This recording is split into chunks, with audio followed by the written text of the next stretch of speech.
भगवान शिव कहते हैं, गरीबी से मुक्ति के लिए इन तीन बातों को किसी से न बताएं। प्रिय भक्तगण, आज हम आपको एक कथा का श्रवण करा रहे हैं जो सुनने मात्र से आपके जीवन में सुख, संपत्ति और धन की वर्षा होगी। तो चलिए कथा को प्रारंभ करते हैं। भगवान शिव माता पार्वती से कहते हैं, यह तीन बातें मानव को कभी किसी को नहीं बताना चाहिए।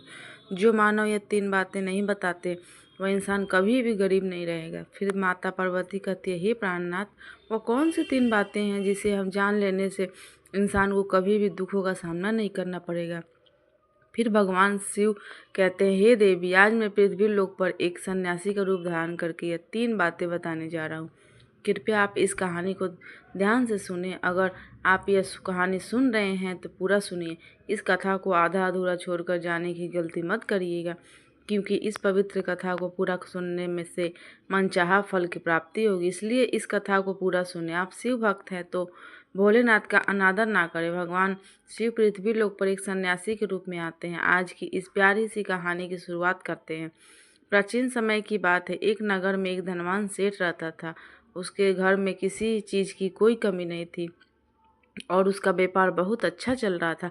उसकी पत्नी भी बहुत खुश रहती थी, क्योंकि सेठ हर महीने उसके लिए नए नए गहने खरीदता था और उसे बहुत प्रसन्न रखता था। प्रिय श्रद्धालुओं, सेठ के घर के बगीचे में एक वट वृक्ष था। उस वट वृक्ष के नीचे सन्यासी अपना आसन बिछाकर ध्यान किया करते थे। सेठ और सेठानी दोनों सन्यासी की बहुत सेवा करते थे और उसकी देखभाल करते थे, लेकिन क्योंकि वह सन्यासी कई सालों से उस वट वृक्ष में रह रहे थे, सेठ हर रोज़ सन्यासी को घर का भोजन देते थे और सन्यासी भी उनसे बहुत प्रेम करते थे। भगवान शिव जो सन्यासी थे वो बहुत खुश थे, क्योंकि उन्हें किसी चीज़ के लिए कहीं और नहीं जाना पड़ता था। सेठ और सेठानी हर रोज़ उन्हें स्वादिष्ट भोजन खिलाते थे। प्रिय श्रद्धालुओं, सेठ की पत्नी बहुत ही सरल और भोली स्वभाव की थी। उसकी आदत थी कि वह घर की हर बात बाहर वालों को बता देती थी। एक दिन सेठ की पत्नी ने अपने पति से पूछा, पिया जी, आपका व्यवहार कैसा चल रहा है? आप कैसे इतना मुनाफा कमाते हो? श्रद्धालुओं, अपनी पत्नियों का ऐसा सवाल सुनकर सेठ ने सारी बात बता दी। सेठ ने कहा, प्रिय, मैं अनाज का धंधा करता हूँ और मैं चंबल की घाटी से अनाज खरीदता हूँ और उसे महंगे दामों में बेच देता हूँ। अपने पति की यह बात जानकर सेठानी बहुत प्रसन्न हुई। उसने सोचा, मेरे पति तो बहुत ही बुद्धिमान है। यह बात सारे नगर वालों को पता होनी चाहिए कि मेरे पति इतने बुद्धिमान हैं और इतना ज़्यादा धन कमाते हैं। प्रिय श्रद्धालुओं, अब सेठ की पत्नी ने पूरे नगर में यह बात फैला दी कि उनके पति इस तरीके से पैसा कमाते हैं। श्रद्धालुओं, अब क्या था, नगर के कुछ लोगों को जब यह बात पता चली कि सेठ किस प्रकार धन अर्जित करता है, तो वे सभी भी अनाज का धंधा करने लगे। प्रिय श्रद्धालुओं, अब नगर के बहुत से लोग अनाज का व्यापार करने लगे। सेठ जो पहले कम दाम में अनाज खरीदता था, अब वही अनाज महंगे दामों में बिकने लगा है। सेठ का धंधा थोड़ा कम चलने लगता है, उसे मुनाफा नहीं होता है और धीरे धीरे वह गरीब होता जाता है। सेठ का पूरा धंधा बैठ जाता है। यह देखकर वह बहुत चिंतित और दुखी हो जाता है। प्रिय श्रद्धालुओं, एक दिन की बात है। सेठ अपने व्यापार की परेशानियों से तंग आकर बगीचे में बैठा था। तभी भगवान शिव जो सन्यासी थे वह वहाँ आते हैं और कहते हैं, सेठ जी, क्या बात है, आज आप बहुत परेशान लग रहे हैं। तब सेठ बताता है, हे संत महात्मा, मेरी व्यापार बहुत मंदा चल रहा है, मुनाफा बहुत कम हो गया है। नगर के बहुत से लोगों ने अनाज का धंधा शुरू कर दिया है, जिससे मेरा धंधा बैठता जा रहा है। भगवान शिव जो सन्यासी थे, सेठ की बातें सुनकर कहते हैं, सेठ जी, क्या आपने किसी को बताया था कि आप किस प्रकार अपना धन अर्जित करते हैं, किस प्रकार आप अपनी जीविका चलाते हैं? तब सेठ कहता है, हाँ संत महात्मा, मैंने अपनी पत्नी को सारी बात बताई थी। वह मुझसे पूछ रही थी कि आप इतना धन कैसे कमाते हैं। तब मैंने उसे बताया था कि मैं अनाज का व्यापार करके धन अर्जित करता हूँ। प्रिय श्रद्धालुओं, अब सन्यासी को सारी बात समझ में आ जाती है। सन्यासी कहते हैं, सेठ जी, आपने बहुत बड़ी गलती कर दी है। आपको सेठानी जी से यह बातें नहीं करनी चाहिए थी। आज मैं आपको एक कहानी सुनाता हूँ और इस कहानी के माध्यम से बताऊंगा कि चाहे कितने भी करीबी इंसान हो, यह तीन बातें कभी किसी को नहीं बतानी चाहिए। इससे गरीबी आपके आसपास भी नहीं भटकेगी। प्रिय श्रद्धालुओं, अब सन्यासी जो भगवान शिव थे वह अपनी कहानी प्रारंभ करते हैं। सन्यासी कहते हैं, सेठ जी, एक समय की बात है, एक नगर में एक गरीब आदमी रहता था। वह इतना गरीब था कि अपने परिवार के लिए ठीक से भोजन भी नहीं जुटा पाता था। फिर सन्यासी कहते हैं, सेठ जी, गरीब मनुष्य के लिए एक अपमानकारी दुख था।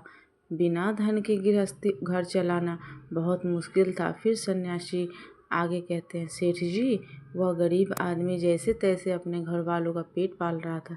कभी उनको भोजन मिल जाता था तो कभी भूखे पेट ही सोना पड़ता था। एक दिन उस गरीब आदमी की पत्नी ने कहा, हमारे पास तो धन ही नहीं है, सुबह को खा ले तो शाम की उम्मीद नहीं है, शाम को खा ले तो सुबह की उम्मीद नहीं है।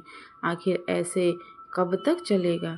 मैं जैसे तैसे करके घर चला लूँगी, लेकिन आप धन कमाने के लिए प्रदेश चले जाइए। इस प्रकार से हमारे परिवार का गुजारा नहीं चलेगा। मनुष्य के पास चाहे कितना ही धन हो, लेकिन अगर उसके पास कोई काम नहीं है तो वह धन भी बेकार होता है। अगर हम कुछ नहीं करेंगे तो अपने बच्चों को कैसे पालेंगे? भूखे मरने से अच्छा है कि किसी की छोटी मोटी मजदूरी ही कर ले। अब पत्नी के बार बार कहने पर वह गरीब आदमी धन कमाने की आस लेकर घर से निकल पड़ा। वह जंगलों के रास्तों से प्रदेश के लिए रवाना हुआ। चलते चलते वह एक जंगल में पहुंच गया। दूर की यात्रा तय करके जा रहा था। बेचारा थक चुका था तो उसने देखा कि आगे एक छायादार बरगद का पेड़ है।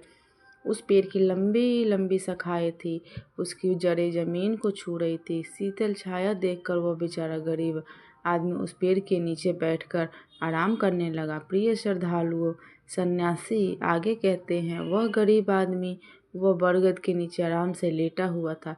तभी उसने देखा कि कहीं से एक सांप आया और वह सांप उसी पेड़ पर चढ़ गया। गरीब आदमी उस सांप को गौर से देख रहा था।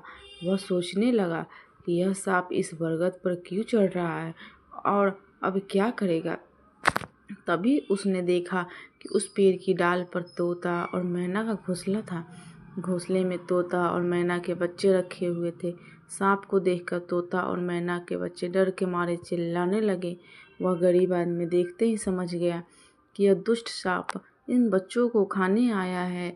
सोचने लगा कि मैंने तो इन बच्चों को देख लिया है, अगर मैं इन्हें नहीं बचाता हूँ तो मुझे बहुत पाप लगेगा। बच्चे तो बच्चे ही होते हैं, चाहे वो इंसान के हो या किसी पक्षी के।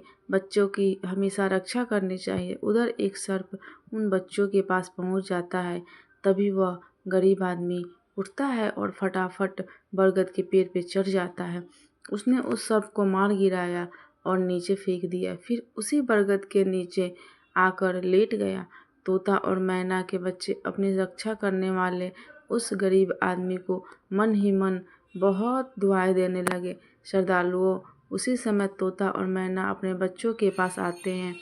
अपने माता पिता को पास आया देख तोता और मैना के बच्चे बहुत खुश होते हैं और उन्हें पूरी घटना बताते हैं कि आज इस वृक्ष के नीचे जो इंसान लेटा है वह हमारे लिए देवदूत बनकर आया है। हमें खाने के लिए एक भयंकर सर्प आया था। इसी इंसान ने उस भयानक सर्प को मारकर हमारे प्राण बचाए हैं। हम इसके ऋणी हो गए हैं। अगर यह इंसान उस सर्प को नहीं मारता तो आज हम घोंसले में जीवित नहीं होते। इसका हम पर बड़ा एहसान हो गया है। अपने बच्चों के मुख से उस मुसाफिर की प्रशंसा सुनकर तोता और मैना बहुत खुश होते हैं। तोता और मैना उस गरीब आदमी के पास पहुंच जाता है और कहता है, हे मनुष्य, तुमने आज हमारे बच्चों की जान बचाकर हमें अपना ऋणी बना लिया है। आप कौन हो और कहाँ जा रहे हो?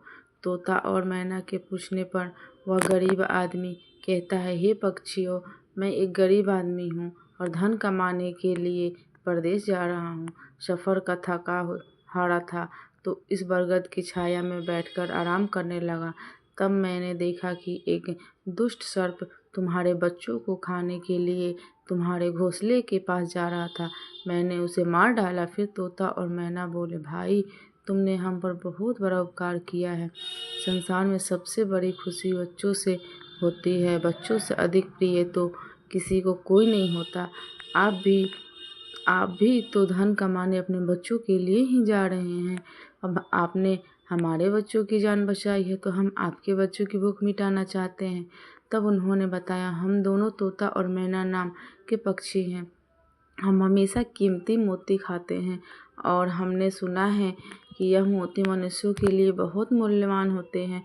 हम तुम्हें कुछ मोती देते हैं, तुम उन्हें बेचकर बाजार से कुछ खाने पीने का सामान ले आओ और आज से तुम यहीं रहकर हमारे बच्चों की देखभाल करते रहना। हम तुम्हें इसी तरह से रोज़ यह कीमती मोती लाकर देते रहेंगे। तोता और मैना की बात सुनकर वह गरीब आदमी खुश हो गया। सोचता है कि अगर हमें यही धन मिलेगा तो हम बाहर क्यों जाएंगे। प्रिय श्रद्धालुओं, वह आगे कहता है कि सेठ जी, वह गरीब आदमी तोता से कुछ मोती लेकर बाजार गया और अपने खाने पीने का सामान खरीद लाया। उस वृक्ष के नीचे उसने एक झोपड़ी बना ली और वहीं रहने लगा और तोता मैना के बच्चों की देखभाल करने लगा। अब तो तोता और मैना पक निश्चिंत हो गए। उन्हें उनके बच्चों की रक्षा करने वाला मिल गया था। अब वे निश्चिंत होकर भोजन के लिए सुबह अपने घोंसले से उड़ जाते थे और शाम को लौट कर आते थे। अपने बच्चों को घोंसले में सुरक्षित देखकर वे बहुत खुश होते थे और उस आदमी का धन्यवाद करते थे और उसे कुछ मोती लाकर देते थे। इस तरह से धीरे धीरे तोता और मैना की नौकरी करते हुए उस गरीब व्यक्ति को 2 महीने बीत गए थे। इधर तोता और मैना के बच्चे भी बड़े हो गए थे। अब उस गरीब आदमी को अपनी पत्नी और बच्चों की याद आने लगी। एक दिन उसने तोता और मैना से कहा कि हम अपने घर जाना चाहते हैं, पता नहीं हमारी पत्नी और बच्चे कैसे हैं। तब तोता और मैना बोले, हे भाई, अब तुम निश्चिंत होकर अपने घर जाओ और अपने बच्चों के साथ रहो। हमारे बच्चे भी अब उड़ने के काबिल हो गए हैं, अब कोई भय नहीं है। तुम अपनी पत्नी और बच्चों को देखो। कभी तुम्हें हमसे मिलने का मन हो तो इसी स्थान पे आ जाना। श्रद्धालुओं, इतना कहकर तोता और मैना उस गरीब आदमी को ढेर सारे मोती दे देते हैं। अब वह गरीब व्यक्ति उन मोतियों को अपने साथ लेकर अपने घर पहुंच जाता है। उसने वह मोती अपनी पत्नी को दिखाए तो उसकी पत्नी बहुत प्रसन्न हुई। उसने पूछा, पतिदेव, तुम यह कीमती मोती कहाँ से लेकर आए हो। तब उस आदमी ने बताया, हे प्यारी, मैं बीते 2 महीनों से एक तोता और मैना की नौकरी कर रहा था। उन्हीं ने मुझे यह कीमती मोती दिए हैं। यह मोती बहुत कीमती और अनमोल है। इन्हें बेचकर हम अपना घर और बड़ा बनाएंगे, अपने बच्चों को अच्छे वस्त्र लाकर देंगे और तुम्हारे लिए भी नए नए गहने बनवाएंगे। प्रिय श्रद्धालुओं, भगवान शिव सन्यासी रूप में गए थे। सेठ जी, जब अब वह आदमी उन मोतियों को बेचकर बाजार से अपने लिए घर का सारा जरूरी सामान ले आया और अपना नया घर बनवाने लगा और वह आराम की जिंदगी जीने लगा। प्रिय श्रद्धालुओं, उस नगर की राजा प्रताप सिंह एक अजीब रोग से ग्रसित हो गया। नगर में दूर दूर से बड़े बड़े वैद्य राजा को देखने आए और अपने अपने तरीके से इलाज शुरू कर दिया, लेकिन राजा के स्वास्थ्य में कोई सुधार नहीं आया। जब किसी के इलाज से राजा ठीक नहीं हुए तो एक वैद्य ने राजा से कहा, महाराज, आपकी ज़िंदगी बच सकती है अगर आपको तोते के बच्चे का मांस मिल जाए तो आप हमेशा के लिए ठीक हो जाएंगे। इस प्रकार वैद्य की बात सुनकर राजा प्रताप सिंह ने अपने राज्य में घोषणा करवा दी कि कोई उसे तोता ला कर देगा, उसे सोने के सिक्के दिए जाएंगे। प्रिय श्रद्धालुओं, धीरे धीरे वह बात पूरे राज्य में फैल गई। सब लोग तोते की तलाश में इधर उधर लग गए, पर किसी को भी तोता नहीं मिला। एक दिन गरीब आदमी की स्त्री अपने पड़ोस में कुछ स्त्रियों के साथ बैठकर बात कर रही थी। कुछ घर गृहस्थी की बातें हो रही थी। बातों ही बातों में तोते की चर्चा छिड़ गई। एक स्त्री बोली, बहन, क्या तुम्हें पता है कि राजा साहब ने तोते का बच्चा लाने का आदेश दिया है। तोता लाना कोई आसान काम नहीं है। जब गरीब आदमी की पत्नी ने सुना कि राजा साहब बीमार हैं और उन्होंने घोषणा की है कि जो कोई उन्हें तोता लाकर का तोता का बच्चा लाकर देगा, उसे सोने के सिक्कों से मालामाल कर देंगे। यह सुनकर उस गरीब आदमी की पत्नी ने कहा, अरे बहनों, तोता लाना कौन सी बड़ी बात है। मेरे पति तो 2 महीने तोता और मैना की नौकरी करके आए हैं, वह एक नहीं कई तोते ला सकते हैं। इतना कहने के बाद वह अपने घर चली गई। नगर की स्त्रियों ने उसकी बात सुनी और अपने पतियों से बताई। धीरे धीरे यह बात पूरे नगर में फैल गई।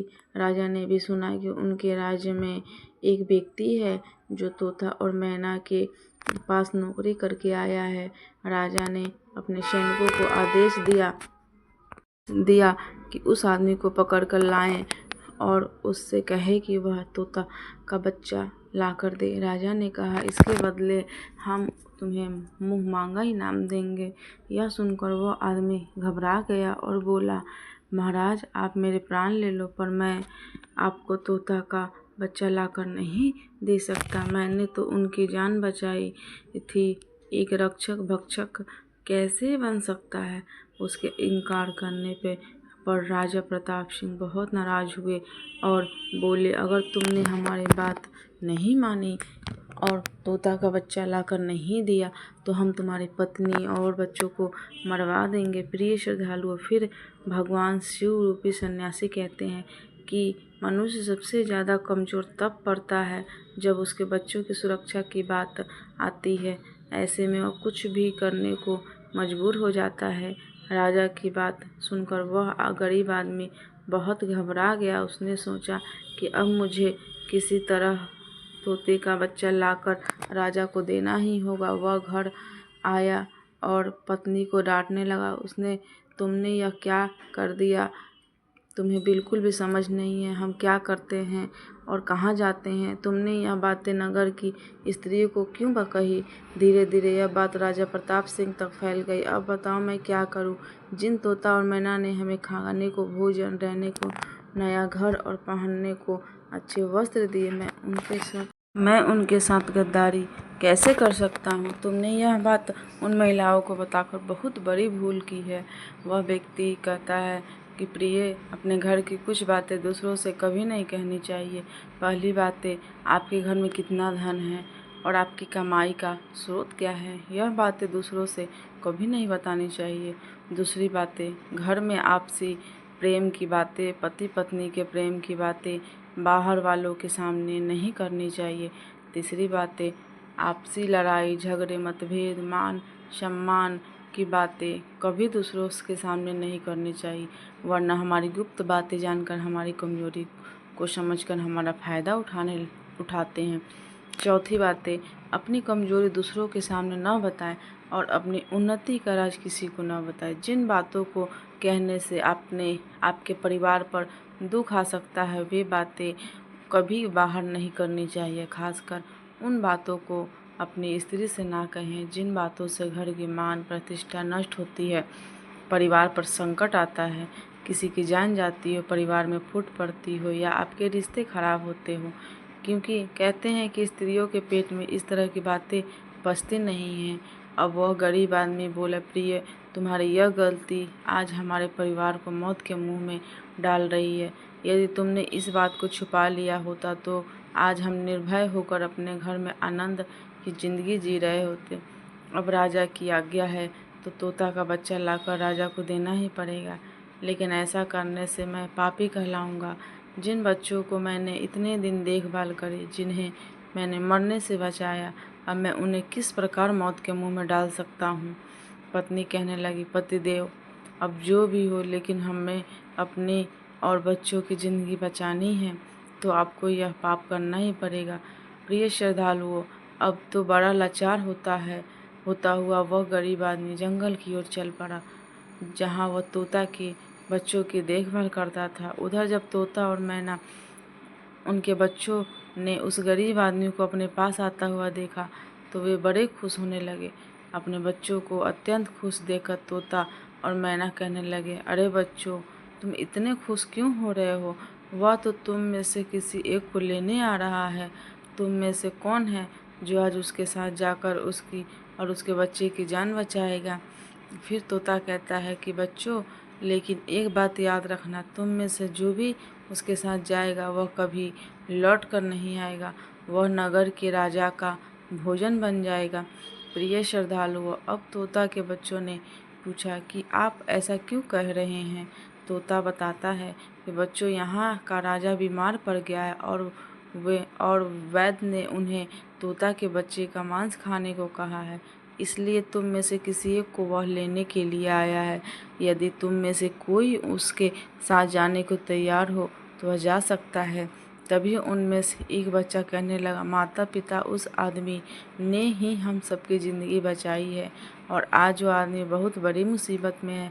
ऐसे में हमें भी उसकी मदद करनी चाहिए, चाहे हमारी जान ही क्यों ना चली जाए, लेकिन हम उसके साथ ज़रूर जाएंगे। उधर वह आदमी उस बरगद के वृक्ष के नीचे आता है और तोता मैना से अपना दुख बताता है। तब तोता मैना कहते हैं, हे भाई, तुम चिंता ना करो, हमारे बच्चे तुम्हारे साथ जाने के लिए तैयार हैं, तुम इनमें से किसी एक को ले जाओ। श्रद्धालुओं, अब वह गरीब आदमी उनमें से एक तोता के बच्चों को लेकर लौट जाता है और राजा को ले जाकर दे देता है। राजा उस तोते के बच्चे को एक पिंजरे में बंद करता है, अपने नौकर को रखने के लिए कहता है। राजा कहता है कि हम इसे सुबह निकालेंगे और फिर इसके मांस को खा जाएंगे। प्रिय श्रद्धालुओं, अब क्या होता है कि राजा प्रताप सिंह का एक बेटा था जो पशु पक्षियों से बहुत प्रेम करता था। उसे यह नहीं पता था कि यह तोता उसके पिता के खाने के लिए लाया गया है। वह अपने मित्रों के साथ उसी जगह पर खेल रहा था जहाँ तोते का बच्चा पिंजरे में कैद था। राजकुमार ने जब एक सुंदर तोते को पिंजरे में कैद देखा तो वह उससे के साथ खेलने लगा। तभी राजकुमार का एक मित्र कहता है, मित्र, तुम इस पक्षी को बाहर निकाले, कितना सुंदर तोता है, पिंजरे में इसका रहना बिल्कुल सही नहीं है, हम इसे आज़ाद कर देते हैं। अपने मित्र की बातें सुनकर राजकुमार ने उस तोते के बच्चे को पिंजरे से बाहर निकाल देता है। जैसे ही वह पिंजरा खोलता है, तोता का बच्चा आकाश में उड़ जाता है।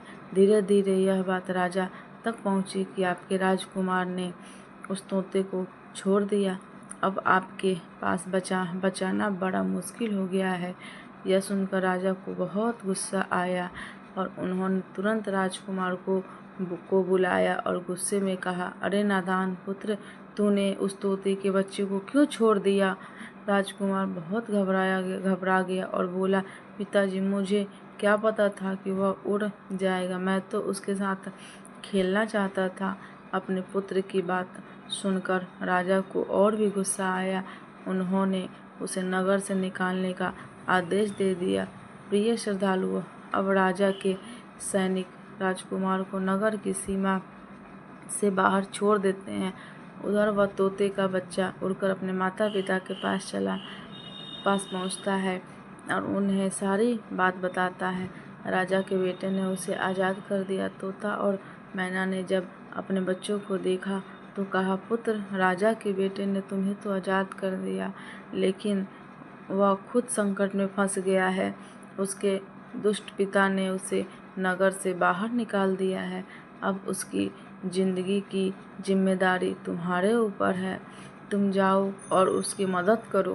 प्रिय श्रद्धालुओं, तोता राजकुमार की मदद करने के लिए उसके पास पहुंच जाता है। राजकुमार उसे देखते ही पहचान लेता है, यह तो वही पक्षी है जिसे मैंने पिंजरे से आज़ाद किया था। राजकुमार कहता है, तुम्हारी वजह से मुझे मेरे पिता ने नगर से निकाल दिया है। अब तुम ही बताओ, मैं क्या करूं, कहाँ जाऊं। तोता कहता है, मित्र, तुम चिंता मत करो, तुमने मेरी जान बचाई थी, इसीलिए मैं तुम्हारी मदद करने आया हूँ। दुख सुख में अब मैं तुम्हारे साथ ही रहूँगा। श्रद्धालुओं, अब राजकुमार खुश हो जाता है क्योंकि उसे कम से कम एक साथी तो मिल ही गया था। अब तोता और राजकुमार दोनों एक दूसरे नगर में घूमने लगते हैं। चलते चलते वे दोनों एक सुंदर बगीचे में पहुंच जाते हैं। उसी बगीचे में वहां के राजा की पुत्री भी अपनी सहेलियों के साथ घूमने आया करती थी। उस राज्य के राजा की कन्या का नाम रूपमती था। राजकुमारी रूपमती बहुत ही सुंदर थी और उसकी खूबसूरती का चर्चा पूरे नगर में होती थी। राजकुमार और तोता उस बगीचे में बैठे हुए थे। तभी वहाँ राजा की कन्या रूपमती अपनी सहेलियों के साथ बगीचे में घूमने आती है।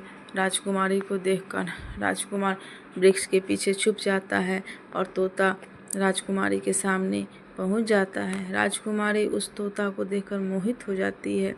वह उसे पकड़ना चाहती है, लेकिन तोता उसकी पकड़ में नहीं आता है। यहाँ राजकुमार राजकुमारी रूपमती की सुंदरता पे मोहित हो जाता है। प्रिय श्रद्धालुओं, कुछ समय बगीचे में टहलने के बाद राजकुमारी अपने महल में लौट आती है।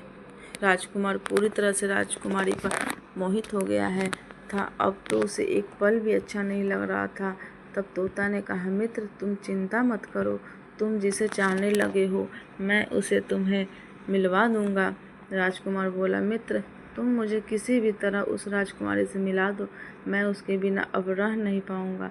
तोता बोला, मित्र, तुम मुझ पर भरोसा रखो, मैं पता लगा कर आता हूँ कि राजकुमारी कहाँ रहती है और तुम उससे कैसे मिल सकते हो।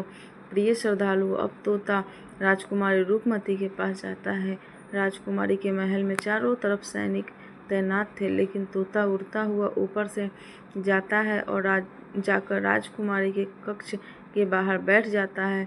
तोता वहां से सब नज़ारा देखता है और सारी बात आकर राजकुमार को बताता है कि महल में जाकर राजकुमारी से मिलना बहुत मुश्किल है। तोता कहता है, तुम एक काम करो, अपना रुमाल मुझे दे दो, मैं तुम्हारा रुमाल आज राजकुमारी के पास पहुंचा दूंगा और उसकी चुनरी ले आऊँगा। प्रिय श्रद्धालुओं, अब रात में तोता राजकुमार का रुमाल लेकर राजकुमारी के पास रख जाता है और राजकुमारी की चुनरी साथ ले आता है। सुबह जब राजकुमारी रूपमती जागती है तो देखती है कि उसकी चुनरी गायब है और उसके पास एक रुमाल रखा हुआ है। राजकुमारी तुरंत समझ जाती है कि रात में कोई पुरुष उसके कक्ष में आया था। उसने देखा कि उसकी चुनरी गायब है और उसकी जगह किसी पुरुष का रुमाल रखा हुआ है। राजकुमारी बहुत व्याकुल हो जाती है और अपने सभी सिपाहियों को सावधान कर देती है। वह सिपाहियों से पूछती है कि रात में उसके पास कौन आया था, लेकिन किसी के पास कोई जवाब नहीं होता है। अब राजकुमारी के कक्ष की सुरक्षा और बढ़ा दी जाती है। प्रिय श्रद्धालुओं, अगली रात फिर से तोता राजकुमारी के कक्ष में जाता है और अपने मित्र द्वारा लिखी हुई चिट्ठी को राजकुमारी के पास रख आता है। अगले दिन जब राजकुमारी जागती है और चिट्ठी पढ़ती है तो उसमें लिखा होता है कि राजकुमारी, मैंने जब से तुम्हें देखा है तब से मैं तुम्हारा हो गया हूँ। मैं तुमसे विवाह करना चाहता हूँ। अगर तुम्हें मुझसे मिलना है तो तुम अपने बगीचे में आ जाना, मैं तुम्हें वहाँ मिल जाऊँगा। अब राजकुमारी अपनी सहेलियों को लेकर बगीचे में जाती है, लेकिन वहाँ उसे कोई पुरुष नज़र नहीं आता है। वहाँ तो सिर्फ वही तोता घूम रहा होता है जिसे उसने उस दिन देखा था। तोता राजकुमारी से कहता है, राजकुमारी, तुम जिसे देख रही हो मैं तुम्हें उससे मिला सकता हूँ, लेकिन पहले तुम मुझे वचन दो कि तुम यह बात अपने पिता से नहीं कहोगी और मेरे मित्र को बंदी नहीं बनाओगी। राजकुमारी ने वचन दिया कि वह उसे बंदी नहीं बनाएगी। मुझे उससे मिलवाओ और मैं भी देखना चाहता हूँ कि वह कौन है जो इतने सख्त पहरे के बावजूद भी मेरे कक्ष में पहुँच गया। अब तोता ने अपने मित्र राजकुमार को बुलाया।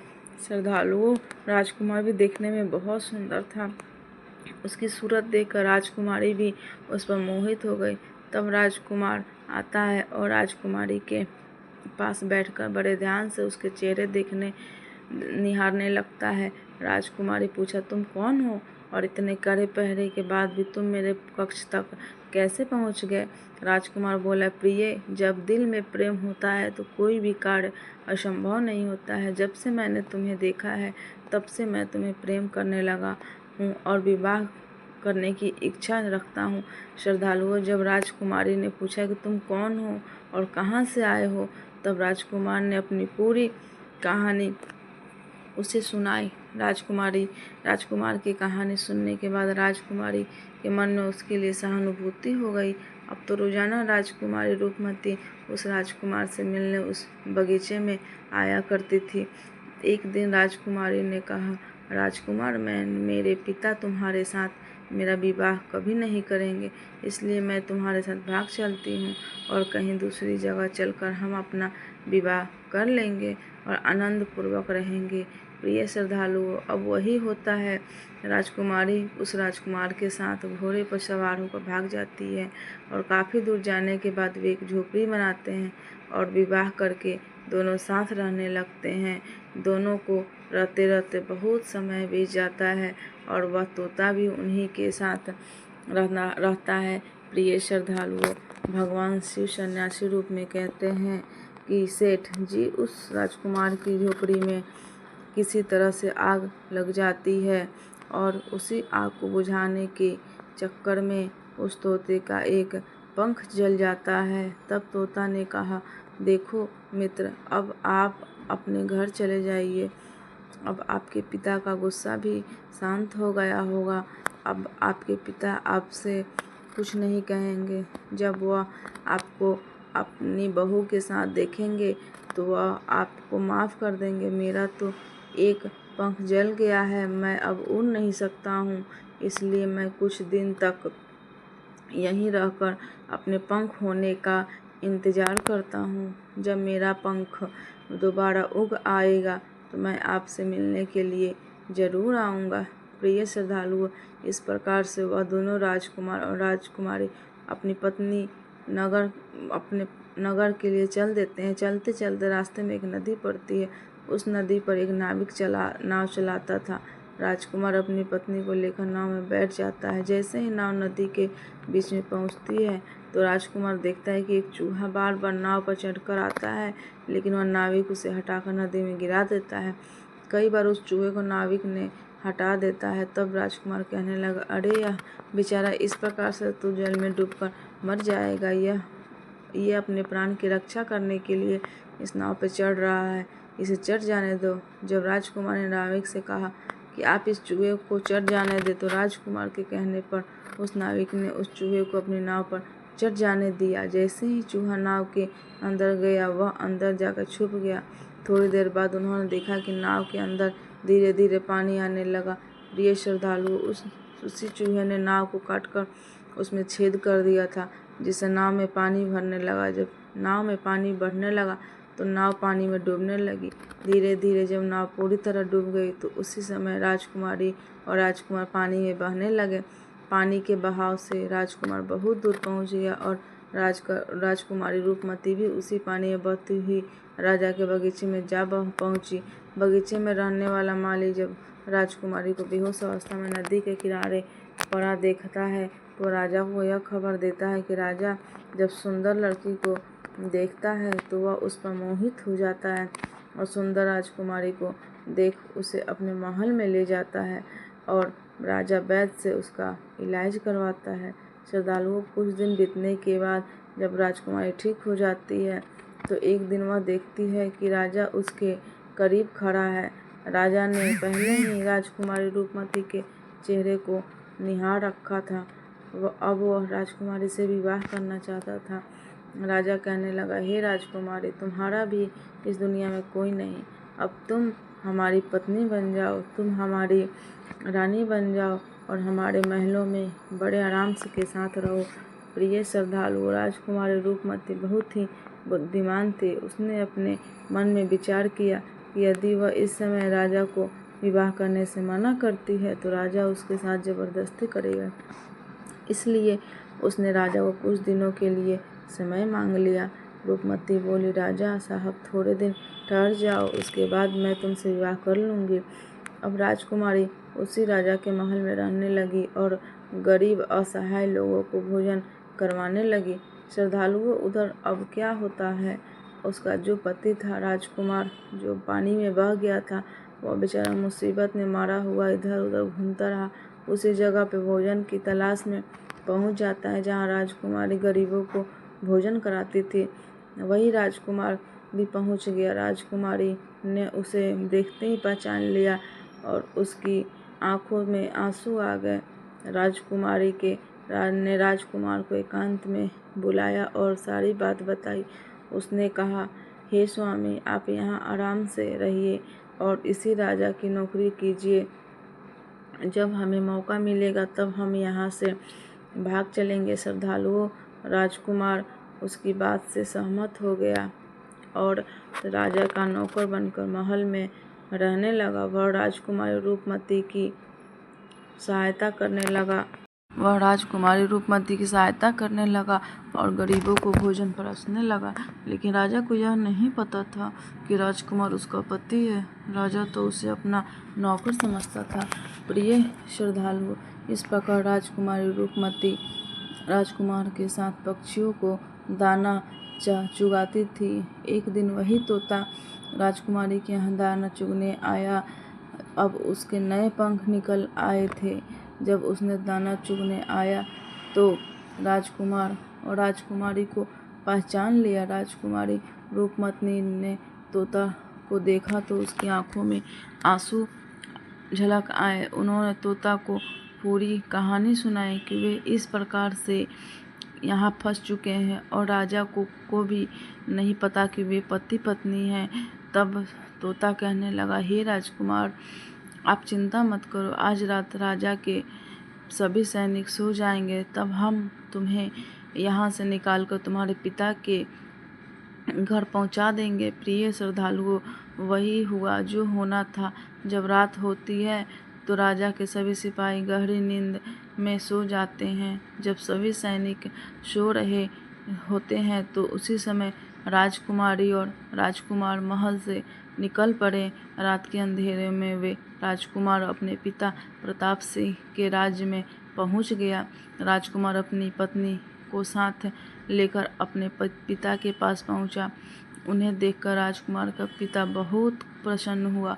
उसे अपनी करनी पर पश्चाताप हुआ कि उन्होंने अपने पुत्र को नगर से निकालकर बहुत बुरा किया। वह बार बार अपने पुत्र से क्षमा मांगता है। तब राजकुमार ने बताया कि पिताजी, मेरी रक्षा उसी तोते ने की है जिसे आप मारकर खाना चाहते थे। उसी ने मेरे प्राण बचाए हैं और मुझे शत्रुओं से छुटकारा दिलाया है। राजकुमार के मुख से तोते की बात सुनकर राजा बहुत प्रसन्न हुआ और उसी दिन से राजा ने प्रण किया कि आज से हमारे राज्य में कोई भी पशु पक्षियों को नहीं मारेगा और सभी लोग उन्हें दाना देंगे। प्रिय श्रद्धालुओं, इतनी कहानी सन्यासी सेठ जी को सुनाते हैं और बताता है कि देखा सेठ जी, इस प्रकार कुछ बातें बताने पर जीवन में घोर संकट आ सकता है, इसलिए यह बातें किसी को भी नहीं बताना चाहिए। जैसे आपने अपनी पत्नी को बताया था कि आप किस प्रकार धन अर्जित करते हैं और आपका व्यापार खतरे में है। प्रिय श्रद्धालुओं, सेठ जी को अपनी गलती का एहसास होता है और वह अपनी पत्नी को समझाते हुए कि तुम इन बातों को किसी को मत बताया करो। फिर भगवान शिव कहते हैं कि हे देवी, हमारी आज की यह कहानी यहीं समाप्त होती है। इस वीडियो को बोलते समय कोई त्रुटि हो तो हमें क्षमा कर चाहती हूँ। उम्मीद है आप सभी को यह वीडियो अच्छी लगी हो। अगर आप शिव के सच्चे भक्त हैं तो चैनल को सब्सक्राइब और वीडियो को लाइक करके कमेंट में हर हर महादेव लिख दीजिए।